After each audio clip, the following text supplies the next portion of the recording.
آج کی ویڈیو میں آپ کو بتاؤں گا آپ کی ایک ووٹ سے کیا فرق پڑتا ہے، صرف ایک ووٹ سے۔ تحریک انصاف کی اتوار سے جو ہی کمپین شروع ہونے کا معاملہ ان کی پھٹنا معاف کیجیے گا صبر کا دامن ہاتھ سے چھوٹنا شروع ہوا، صبر کا دامن ہاتھ سے چھوٹ گیا۔ دفعہ 144 لگا دی۔ عمران خان کی ہدایات، تحریک انصاف کے جو امیدوار کھل کر سامنے نہیں آ رہے، کمپین نہیں کر رہے، 2 دن کے اندر ان کے ٹکٹ بدلے جا رہے ہیں، انہیں فیصلہ کرنا ہوگا، منافقت سے کام نہیں چلے گا۔ تحریک انصاف کا غلامی نامنظور انتخابی نعرہ، اور جس طرح نون لیگ کا ووٹ کا عزت دو کا نعرہ آپ کو یاد ہوگا، اب کوئی نعرہ رہا نہیں ان کے پاس۔ پاکستان کے طاقتور ترین شخص کی لاہور کے سکول میں آمد اور وہاں طلباء نے عمران خان وزیر اعظم کے نعرے لگا دے۔ میں تفصیل بتاتا ہوں۔ کابینہ نے فوج کی تعیناتی کی منظوری دے دی، یعنی یہ الیکشن جو ہے پاک فوج کے زیر اہتمام ہوں گے۔ صنم جاوید مریم جو منصوبہ تھا الیکشن لڑنے کا، عدالت سہولت کاری کر رہی ہے۔ ماڈل ٹاؤن سے ریکارڈ اچانک غائب کر دیا۔ اور سب سے پہلے دیکھیں، پورے پاکستان کے لوگوں کو ایک بات یاد رکھنی ہوگی، جو ہو رہا ہے وہ مت دیکھیں، جو نہیں ہو رہا اس پہ نظر رکھیں۔ ان کے اندر کے حالات بہت خراب ہیں، آپ لوگ سوچ نہیں سکتے، یہ اندر سے لیرو لیر ہو چکے ہیں۔ یہ پاکستان کی تاریخ کے 1970 کے بعد 12 الیکشن ہوئے، لیکن یہ الیکشن بدترین الیکشن پاکستان کی 75 سالہ تاریخ میں ڈکلیئر ہو چکا ہے۔ ایک طرف الیکشن ہے، دوسری طرف دفعہ 144۔ محسن یزید اور محسن نقوی جو ہے وہ الیکشن کمیشن کہہ رہے ہیں ہم موجود ہیں، محسن نقوی کہہ رہا ہے ہم موجود ہے، لیکن عزت اور غیرت شرم نام کی گولی ہوتی، بندہ نہیں کھلاتا کہ اتوار کو ابھی عمران خان نے بہرحال اعلان کیا ہے کہ جو ہی تمام M N As M P As جو سڑکوں پر نکل آئیں، تو انہوں نے پنجاب میں دفعہ 144، بلکہ گجرانوالہ میں کریک ڈاؤن، ڈار فیملی پر پھر کریک ڈاؤن، لطیف کھوسا کے گھر پولیس پہنچ گئی، آج ریلی نکالنی تھی۔ میاں اظہر بزرگ آدمی، اس کے گھر جو ہوا وہ آپ کو پتہ ہے۔ اور ایک طرف کھاؤ جی کی ریلیاں سرکاری پروٹوکول میں 2 سڑکوں دور نکالی جا رہی ہیں۔ دفعہ 144 الیکشن کے دنوں میں لگ ہی نہیں سکتی۔ خان نے لیگل ٹیم کو ہدایت دی ہے کہ تمام ہائی کورٹس میں پٹیشن دائر کریں، کیونکہ انتخابی مہم میں جب شیڈول اناؤنس ہو جائے تو اجازت بھی ضرورت نہیں ہوتی۔ تو یہاں خیبر پختونخوا میں انہوں نے دیکھ لیا، خوف کا بت ٹوٹ گیا، وہاں ہمت نہیں ہوئی، اب پنجاب پہ دباؤ ڈالنا شروع کر دیا۔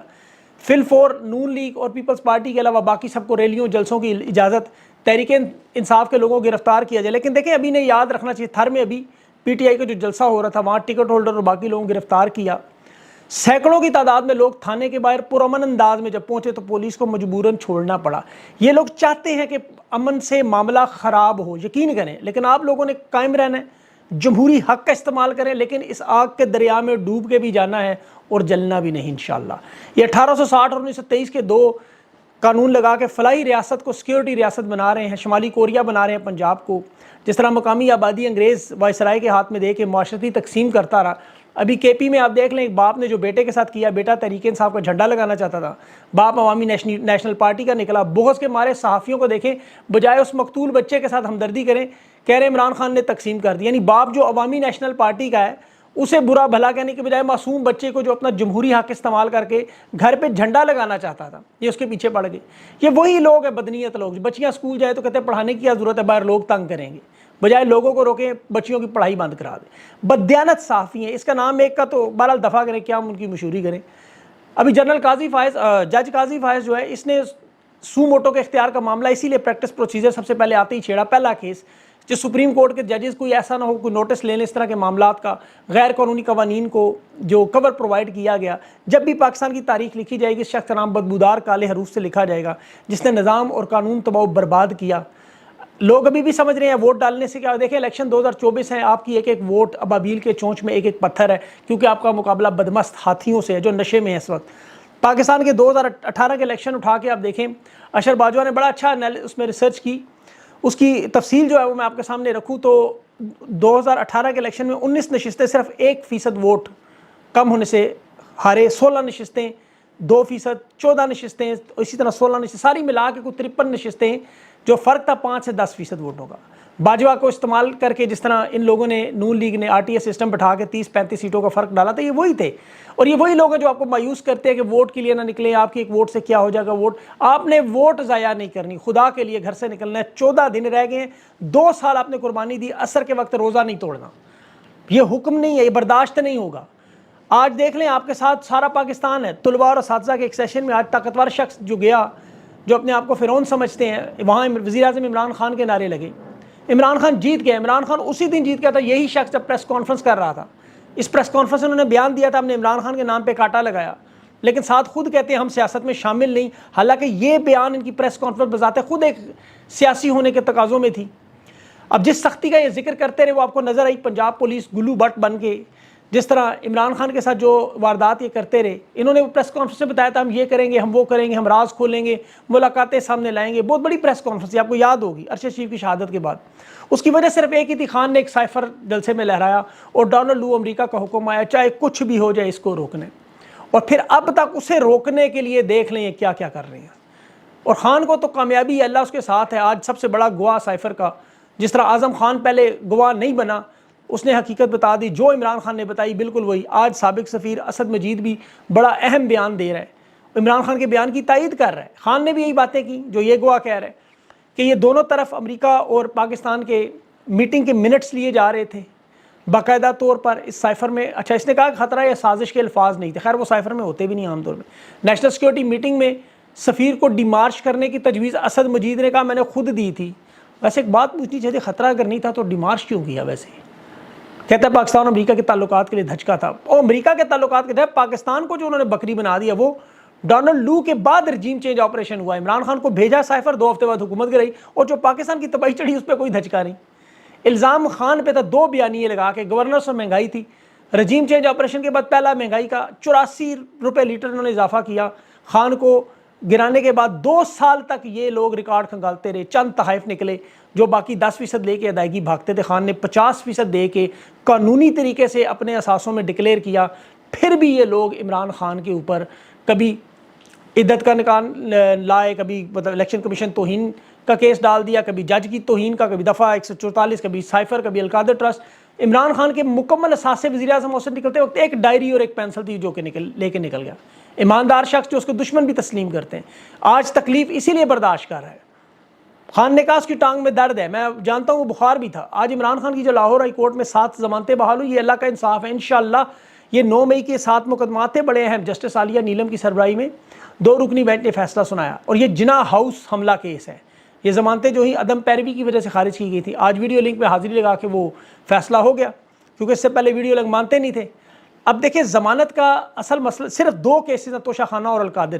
ان میں ضمانت ہونی ہے، اور جو ہی سپریم کورٹ میں اپیل جائے، قاضی فائز اب جان بوجھ کے بددیانتی کر رہا ہے، سماعت نہیں کر رہا جان بوجھ کے، کہ اسے پتہ ہے ضمانت دینی پڑے گی. یہ ایک وہ بد کردار شخص بن رہا ہے آہستہ آہستہ جسٹس منیر، جو توہین عدالت لگائے جو لگانی ہے جس نے. یہ بدنما داغ ہے. جس طرح ماڈل ٹاؤن کا ورنہ باقر نجفی کی جوڈیشل انکوائری کی ریکارڈ لاہور ہائی کورٹ نے غائب کر دیا، ایسا دنیا کے کسی ملک میں ایسا ہو سکتا ہے کبھی؟ عدالتوں میں جو وارداتیں چل رہی ہوں آپ کے سامنے ہیں. آج عمران خان نے جو گفتگو کی بڑی اہم گفتگو تھی. خان نے کہا میں نے DGISI کے بارے میں کبھی کوئی بات نہیں کی، اس کی وجہ مجھے پتہ ہے فوج ہمیشہ آرمی چیف باجوہ کے انڈر ہے، جو کمان میں فیصلہ وہی کرتے ہیں. خان نے کبھی کہا میں نے فوج کے خلاف بات ایسی نہیں کی. عمران خان کی میں نے آپ کو پہلے بھی تکلیف بھی تھی، درد تھا، بخار تھا. یہ صرف نظریے کی وجہ سے ہمت اسے مل رہی ہے. چودھری نثار کا ذکر کیا کہ 2018 میں سے شمولیت کی دعوت دی، اس کے بعد نہیں دی. اگر وہ آج ہماری حمایت کے لیے آیا تو ویگو ڈالا اس کے پاس بھی پہنچ جائے گا. جاوید ہاشمی جیل میں رہ چکا ہے، اسے پتہ ہے اسٹیبلشمنٹ کروا رہی ہے. اور خان نے کہا اتوار والے دن سب لوگوں کو پرامن نکلنا ہے، چاہے جو مرضی ہو جائے، ورنہ ان کے ٹکٹ بدل دیں. جو پرامن انتخابی مہم کے لیے نہیں نکل سکتے وہ چھوڑ دیں سیاست. تحریک انصاف 2 دن، یہ دیکھیں اتوار کا دن بڑا اہم ہے. خان اسے آزادی کی تحریک اور جیل کو عبادت کے مترادف کہہ رہے ہیں. ڈونلڈ لو کی وجہ سے ایک شخص کو بچانے کے لیے جس کی 2 ہفتے کی حکومت گرائی گئی، بعد میں حسین حقانی کو جس طرح ہائر کیا گیا، جس طرح پھر راجہ ریاض کے ساتھ امریکی سفارت خانے میں بلائے گئے، آج عوام جنہیں مسترد کر رہی ہے، خان نے ساری باتیں بتائیں. آج نواز شریف کے جلسوں میں لوگ کیوں نہیں آ رہے؟ ان کی تو کمپین زبردستی تو ان کی مہم میں بندہ نہیں کوئی جا رہا. وجہ کیا ہے؟ اس کی وجہ دیکھیں، انتخابی مہم کی اگر میں بات کروں تو ایک طرف تو تحریک انصاف کی انتخابی مہم غلامی نامنظور کا نعرہ ہے، یہ بہت بڑا نعرہ ہے. اور قانون کی چونکہ حکمرانی اس وقت ختم ہو چکی ہے، بالکل ختم. پاکستان ایک لالیس اسٹیٹ ہے بالکل. آپ دیکھ لیں سپرنٹینڈنٹ جیل سنم جاوید کی طرف سے وکالت نامے کو تصدیق کرنے سے انکار کرتا ہے. یہ کاغذات نامزدگی کے لیے سپریم کورٹ جانا ہے کیونکہ وہ مریم نواز کے مقابلے میں لڑتی ہے. یہ مریم نواز وغیرہ ان سب کے غلام، ذاتی غلام بنے. سپرنٹینڈنٹ کہتا ہے نہیں کرتا تصدیق، جو کرنا ہے کر لو. یہ حالت ہے. نون لیگ کی انتخابی مہم، BBC رپورٹ دے رہی ہے کہ اس دفعہ پاکستان کی تاریخ کے الیکشن سب سے مردہ ترین الیکشن ان کے نواز شریف کے حلقے میں. عوام کو صرف 6-6 ہزار روپے کا کھانا یہ بانٹ رہے ہیں. ایک طرف تحریک انصاف کو دبایا جا رہا ہے. ویسے کھانا ان کا جو تھا وہ سیالکوٹ میں ابھی جو ڈشیں دی جس طرح انہوں نے لگائی ہوئی تھی وہ لالچ آتا ہے، لیکن وہ کسی کی بڑا خوبصورت کہا کہ بریانی اگر کھانی ہے تو نواز شریف کا ساتھ دو، حلوہ کھانا ہے تو فضل الرحمان کا ساتھ دو، اور اگر غیرت کھانی ہے تو پھر خان کا ساتھ دو. تو پاکستان تو غیرت کھا رہا ہے حقیقت میں. یہ لوگ بغیرت ہو چکے ہیں. یہ ذلیل دیکھیں، ابھی پرویز خٹک کے منہ پر بچہ منہ پہ کہہ رہا تھا کہ آپ جھوٹ بول رہے ہیں. احسن اقبال کی والدہ جو نواز شریف سے نعتیں پڑھا کرتی تھی، اچھا کام تھا ماشاءاللہ. آج مسجد میں خطبے دے رہا ہے، لوگ کیا کہہ رہے ہیں. اسکول میں گیا، وہاں لوگوں نے کیا کہا. خواجہ آصف کیا کہتا ہے، جائز ناجائز کام کروا لو. ناجائز بندے ہیں، ناجائز کام کریں گے. پرویز خٹک کہتا ہے میں مذاق نہیں کر رہا، اگلی حکومت ہماری بنے گی. اور جو ان کی مدد کر رہے ہیں، ان کے ناجائز کام کر رہے ہیں، نگران وزیر اعلیٰ نجم سیٹھی جس طرح 35 پنکچر 2013 میں لگا گیا، وہ سچ تھا. بعد میں کرکٹ بورڈ کا چیئرمین بنایا. 2023 میں محسن نقوی، جس زرداری کا بیٹا نون لیگ کا، وہ اس محسن نقوی کو پنجاب میں تحریک انصاف کے کسی رہنما امیدوار ٹکٹ ہولڈر گھر اس نے نہیں چھوڑا جہاں چھاپا نہ مارا ہو، توڑ پھوڑ نہ کی ہو، کاروبار نہ تباہ کیا، اسے کرکٹ بورڈ کا چیئرمین لگا دیا. بلاول زرداری اسی طرح ہی باریک واردات کے انتقام کی سیاست ختم کو. تو 16 مہینے سے پوچھو جو شہباز شریف کے بیٹھ کے جو تم لوگوں نے غدر مچائی، اس سارے کھیل میں دیکھیں نقصان کس کا اور فائدہ. فائدہ تو امریکہ کا، وہ کامیاب، پاکستان ناکام. باجوہ آج کہاں ہے؟ پی ڈی ایم کی سیاست آج کہاں ہے؟ پاکستان دیوالیہ پن، مہنگائی کا طوفان، فوج اور اداروں میں اور عوام کے درمیان بڑی خلیج، تحریک انصاف اور عمران خان سمیت پوری عوام کو تکلیفیں، ایک نفسیاتی مریض کو بنا دی. آئی ایم ایف پوری طاقت جو پاکستان کی، آپ کو پتہ ہے ایک معاشی طاقت ہے، ایک طرف عمران خان کے پاس عوام کی طاقت ہے، دونوں کا مقابلہ پڑا. بھارت میں تو سلامتی کونسل کا ووٹ چاہیے تھا، وہ بلاول سے لے لیا، کشمیر سے دستبردار. تجارتی خسارہ، کرنٹ اکاؤنٹ، بیرونی سرمایہ کاری، ٹیکس کلیکشن، بے روزگاری، مہنگائی، منی لانڈرنگ، سب کچھ تباہ و برباد. نقصان کس کا؟ پاکستان کا. انہوں نے شمالی کوریا بنا دیا. بننے جا رہا تھا مدینہ ایک فلائی ریاست. ان لوگوں کی تباہی اور بربادی کی وجہ سے یہ نقصان ہوا. لیکن پاکستان کی قوم متحد رہے. 14 دن کا معاملہ ہے یہ، آپ کا عصر کا روزہ. اب میں جیسے کہہ رہا ہوں ٹائم آ گیا، اب آپ لوگوں نے برداشت کرنی ہے اور یہ پرامن رہنا ہے. ہر صورت میں یہ آپ کو پرووک کریں گے، تنگ کریں گے. آپ لوگوں نے خان کی کال پہ اتوار کو ضرور نکلنا ہے. یہ دفعہ 144 الیکشن کے دنوں میں کوئی نہیں جیلوں میں، جب دیکھیں جب یہ جائیں گے عدالتوں میں فیصلے، یہ جان بوجھ کے وہاں بھی قاضی بیٹھا ہوا ہے، تو آپ اپنے پرامن انداز میں ضرور اس کا مظاہرہ کریں. یہ تاریخ میں بالکل اس طرح کی اگر اٹھا کے آپ دیکھیں تو وہاں دفعہ 44 ملتی ہیں، 144 ملتی ہیں ایسی جہاں انگریز نے لگائیں. لیکن آزادی کے لیے لوگ نکلے، یہ آپ کا حق ہے. ورنہ یہ اگر دفعہ 144 الیکشن والے دن لگائیں اور کہیں صرف نون لیگ کے ووٹر جائیں گے یا پیپلز پارٹی کے، پھر آپ کیا کریں گے؟ اس لیے آپ لوگوں کو اپنے حق کے لیے نکلنا ہوگا پرامن انداز میں. آپ جا کے باہر بیٹھ جائیں. ہر بندے کو اپنی مہم چلانے کا حق ہے. دنیا کا کوئی معاشرہ ایسا نہیں جہاں پہ آپ کو اس سے روکا جائے کہ جی سیکورٹی کے حالات خراب ہیں. وہ سیکورٹی انہی کے حالات خراب ہوتے ہیں. نواز شریف کی ریلیوں میں کوئی خراب نہیں ہے. اس لیے آپ لوگ ان کی باتوں کو تسلیم نہ کریں، پرامن رہیں، اپنے جمہوری حق کو استعمال کریں اور اللہ تعالیٰ پاکستان پر رحم کرے. یہ 14 دن کا معاملہ ہے. آگے جو حالات آئیں گے وہ بھی انشاءاللہ آپ کو اپڈیٹ کرتا رہوں گا. اگلے انٹرویو تک کے لیے مجھے اجازت دیں. اپنا خیال رکھیں. اللہ حافظ.